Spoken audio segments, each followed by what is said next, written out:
श्री राधे राधे दोस्तों। आज मैं फिर आपके लिए एक राधा कृष्ण की कहानी लेकर के आई हूँ। इन कहानियों में 3 पौराणिक कहानियाँ हैं कि कृष्ण प्रिया राधा का क्या रहस्य है।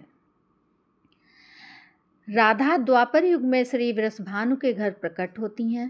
कहते हैं कि एक बार श्री राधा गोलोक विहारी से रूठ गईं। इसी समय गोप सुदामा प्रकट हुए। राधा का मान उनके लिए असह्य हो गया। उन्होंने श्री राधा की भर्त्सना की। इससे कुपित होकर राधा ने कहा, सुदामा, तुम मेरे हृदय को संतप्त करते हुए असुर की भांति कार्य कर रहे हो, अतः तुम असुर योनि को प्राप्त हो। सुदामा कांप उठे, बोले, गोलोकेश्वरी, तुमने मुझे अपने शाप से नीचे गिरा दिया है। मुझे असुर योनि प्राप्ति का दुख नहीं है, पर मैं कृष्ण वियोग से तप्त हो रहा हूँ। इस वियोग का तुम्हें अनुभव नहीं है, अतः एक बार तुम भी इस दुख का अनुभव करो। सुदूर द्वापर में श्री कृष्ण के अवतरण के समय तुम भी अपनी सखियों के साथ गोप कन्या के रूप में जन्म लोगी और श्री कृष्ण से अलग रहोगी। सुदामा को जाते देखकर श्री राधा को अपनी त्रुटि का आभास हुआ और वह भय से कातर हो उठी। तब लीलाधारी कृष्ण ने उन्हें सांत्वना दी, हे देवी, ये शाप नहीं अपितु वरदान है। इसी निमित्त से जगत में तुम्हारी मधुर लीला रस की सनातन धारा प्रवाहित होगी, जिसमें नहाकर जीव अनंत काल तक कृत्य होंगे। इस प्रकार पृथ्वी पर श्री राधा का अवतरण द्वापर में हुआ।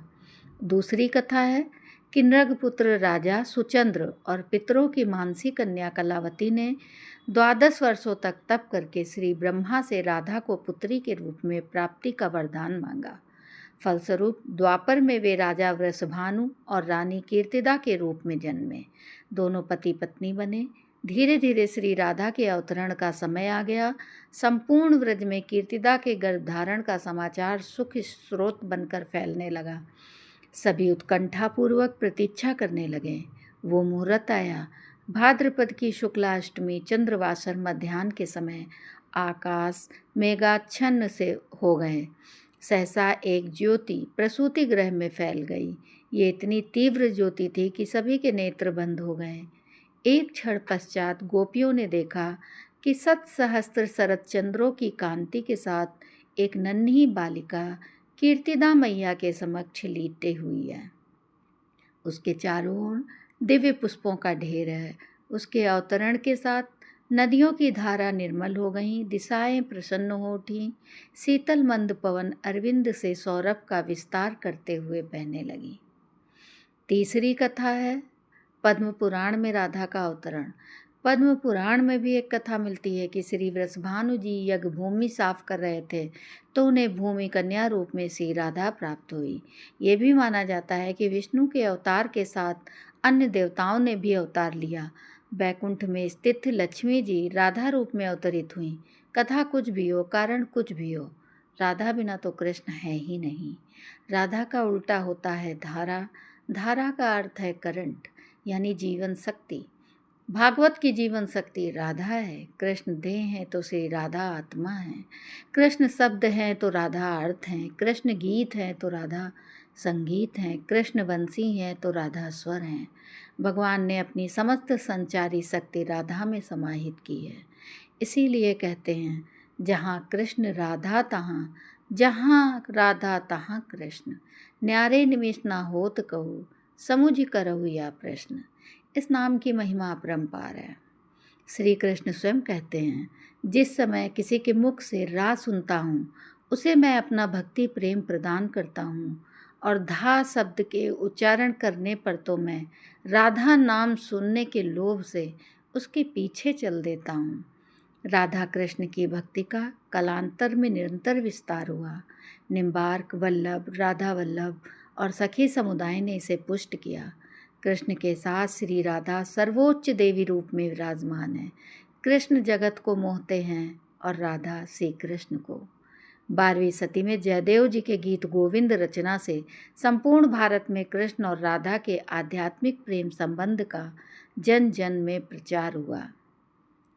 भागवत में राधिका का प्रसंग है, अन्या आराधितो नूनम भगवान हरिरीश्वरे यन्नो विहाय गोविंद प्रतियो यामन यद्रह।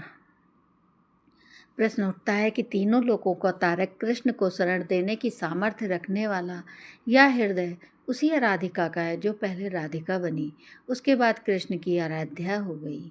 राधा को परिभाषित करने का सामर्थ्य तो ब्रह्मा में भी नहीं है। कृष्ण राधा से पूछते हैं, हे राधे, भागवत में तेरी क्या भूमिका होगी? राधा कहती हैं, मुझे कोई भूमिका नहीं चाहिए कान्हा, मैं तो तुम्हारी छाया बनकर रहूँगी। कृष्ण के प्रत्येक सृजन की पृष्ठभूमि यही छाया है, चाहे वो कृष्ण की बांसुरी का राग हो या गोवर्धन को उठाने वाली तर्जनी या लोकहित के लिए मथुरा से द्वारिका तक की यात्रा की आत्मशक्ति। आराधिका में आ को हटाने से राधिका बनता है। इसी आराधिका का वर्णन महाभारत या श्रीमद् भागवत में प्राप्त है और श्री राधा का नाम उल्लेख नहीं आता। भागवत में श्री राधा का स्पष्ट नाम का उल्लेख न होने के कारण एक कथा यह भी आती है कि सुखदेव जी को साक्षात श्री कृष्ण से मिलाने वाली राधा हैं और सुखदेव जी ने उन्हें अपना गुरु मानते हैं। कहते हैं कि भागवत के रचयिता सुखदेव जी राधा जी के पास सुख रूप में रहकर राधा राधा का नाम जपते थे। एक दिन राधा जी ने उनसे कहा, हे सुख, तुम अब राधा के स्थान पर श्री कृष्ण का जाप किया करो। उसी समय श्री कृष्ण आ गए। राधा ने ये कहकर कि ये सुख बहुत ही मीठे स्वर में बोलता है, उसे कृष्ण के हाथ सौंप दिया, अर्थात उन्हें ब्रह्म का साक्षात्कार करा दिया। इस प्रकार से राधा सुखदेव जी की गुरु हैं और वो एक गुरु का नाम कैसे ले सकते थे। कृष्ण के विराट को समेटने के लिए जिस राधा ने अपने हृदय को इतना विस्तार दिया कि सारा ब्रज उसका हृदय बन गया, इसलिए कृष्ण भी पूछते हैं, बूझत श्याम कौन तो गौरी, किंतु राधा और राधा प्रेम की था पाना संभव ही नहीं है। कुरुक्षेत्र में उनके आते ही समस्त परिवेश बदल जाता है। रुक्मणी गर्म दूध के साथ राधा को अपनी जलन भी देती है। कृष्ण स्मरण कर राधा उसे एक सांस में पी जाती है। रुक्मणी देखती है कि श्री कृष्ण के पैरों में छाले हैं, मानो गर्म खौलते तेल से जल गए हों। वे पूछती हैं, ये फफोले कैसे? कृष्ण कहते हैं, हे प्रिय, मैं राधा के हृदय में हूँ। तुम्हारे मन के जिस जलन को राधा ने चुपचाप पी लिया, वही मेरे तन से फूटी है। इसीलिए कहते हैं, तत्वन के तत्व जगजीवन श्री कृष्ण चंद्र और कृष्ण कौहु तत्व वृषभानु की किशोरी है। तो राधे राधे दोस्तों, अब ये 3 हमने कथाएं कहीं, इससे आपको पता चल गया होगा कि आखिर राधा नाम की कितनी महिमा है और कितना राधा नाम का पवित्र है, कृष्ण से भी बड़ा है, कृष्ण जी से पहले लिया जाता है। ये वरदान उन्हें स्वयं कृष्ण जी ने दिया था। आशा है आप लोगों को ये कथा अच्छी लगी होगी। तो राधे राधे दोस्तों, मेरे चैनल को सब्सक्राइब अवश्य करिएगा और कमेंट करके ये भी बताइएगा कि आपको ये कहानियाँ कैसी लगीं। अगर अच्छी लगी तो भी कमेंट करिएगा, नहीं अच्छी लगी तो भी कमेंट करिएगा। धन्यवाद दोस्तों।